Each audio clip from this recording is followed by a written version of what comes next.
అందరికీ నమస్కారం అండి. ఈరోజు మార్నింగ్ 10:30 నుంచి 2:30 వరకు కూడా జిల్లా కలెక్టర్ గారి ఆధ్వర్యంలో మరి జిల్లాలో ఉన్నటువంటి విశాఖపట్నం పార్లమెంట్కి సంబంధించి శాసనసభ్యులతోని శాసన మండలి సభ్యులతోని అలాగే చైర్మన్స్తో జిల్లాకు సంబంధించినటువంటి రెవెన్యూ ఇష్యూస్ మీద మాట్లాడడం జరిగిందండి. ముఖ్యంగా మనకి ఈ హౌసింగ్ పట్టాలు ఈ జియో నంబర్ 30 కింద, జియో నంబర్ 45 కింద, అలాగే యూఎల్సీలో ఉండిపోయినటువంటి ల్యాండ్స్ కావచ్చు, అన్అబ్జెక్షనబుల్ ల్యాండ్స్ కావచ్చు, అలాగే గతంలో గవర్నమెంట్ అలాట్మెంట్స్ కొన్ని అబ్జెక్షనబుల్ పోరంబోకంలో ఉన్నటువంటి ల్యాండ్స్ మీద కావచ్చు, అలాగే 22A డిలేషన్, ఆల్మోస్ట్ రెవెన్యూకి సంబంధించినటువంటి అన్ని విషయాల మీద చాలా కూలంకషంగా ఇక్కడ డిస్కస్ చేయడం జరిగిందండి. ఇచ్చి ఏదైతే వీళ్ళ పరిధిలో ఉందో వాళ్ళు దానికి తగ్గట్టుగా నిర్ణయాలు తీసుకోమని చెప్పేసి పట్టా సైన్ ఇష్యూ చేయమన్నాం. ఒకవేళ వీళ్ళు పరిధి లేనటువంటిది హైయర్ అథారిటీస్కి రాయండి, రాసి త్వరితగతిన ల్యాండ్ ఇష్యూస్ అన్ని కూడా సాల్వ్ చేయమని చెప్పేసి మరి కలెక్టర్ గారితో మాట్లాడడం జరిగిందండి. కలెక్టర్ గారు అధికారులు కూడా చాలా సానుకూలంగా స్పందించారు. ఈ మీటింగ్ ఇంకొక 2-3 మీటింగ్లు జరిగితే ఖచ్చితంగా మన విశాఖపట్నంలో ఉన్నటువంటి చాలా ఈ స్ట్రక్చరల్ ఎన్క్రోచ్మెంట్స్ ఏవైతే ఉన్నాయో వాటికన్నిటికీ కూడా పట్టాల ద్వారా పరిష్కారం దొరుకుతుందని మేము ఆలోచన చేస్తున్నాం.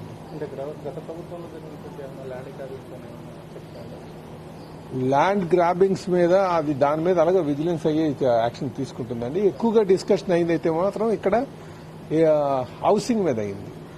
చాలా ప్రాంతాల్లో ఇల్లులు కట్టుకుని ఎన్నో సంవత్సరాలు బట్టి ఉన్నారు, వాళ్ళకి ఎలాగా పట్టాలు ఇస్తే బాగుంటుంది. అలాగే మన సింహాచలం పంచగ్రామాల ల్యాండ్స్ ఇష్యూ మీద కూడా చాలా డిస్కస్ చేసాం. గాజువాకలో ఇనాం ల్యాండ్స్ కోసం డిస్కస్ చేసాం.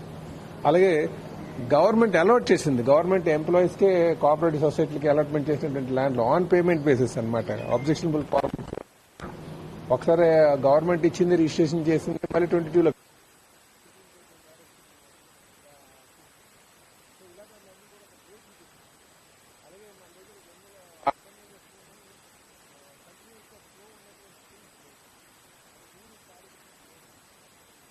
వస్తే గడ్లో ఉన్నటువంటిది అలాంటి మనకి ఆల్రెడీ డ్రైన్.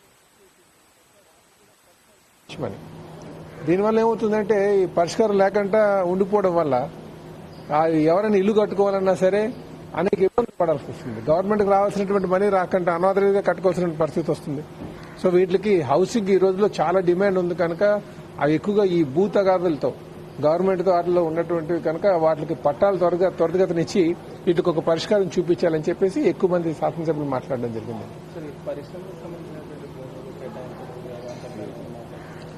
ఇక్కడ దాని మీద ప్రస్తుతానికి రాలేదండి.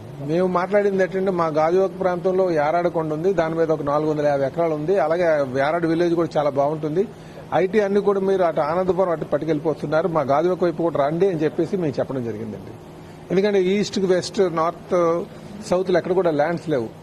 గాజువాక ప్రాంతంలో ఉంది, అది చెప్పడం జరిగింది. అలాగే రిఫ్రాక్టరీస్ ల్యాండ్ ఒకటి ఉంది, 175 ఎకరాలు హైవేకి ఆనుకొని, చాలా విలువైనటువంటి ల్యాండ్, అది కూడా కోర్టులో ఉందని చెప్తున్నారు.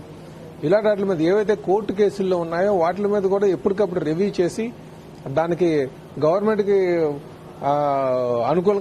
సానుకూలంగా వచ్చేటటువంటి ప్రయత్నాలు మనం చేయాల్సిన అవసరం ఉంది. ఎందుకంటే ఎప్పుడైనా సరే కొన్ని ల్యాండ్స్ మీద అలా గవర్నమెంట్లో ఉండిపోయింది అంటున్నారు, కోర్టులో ఉండిపోయింది అంటున్నారు.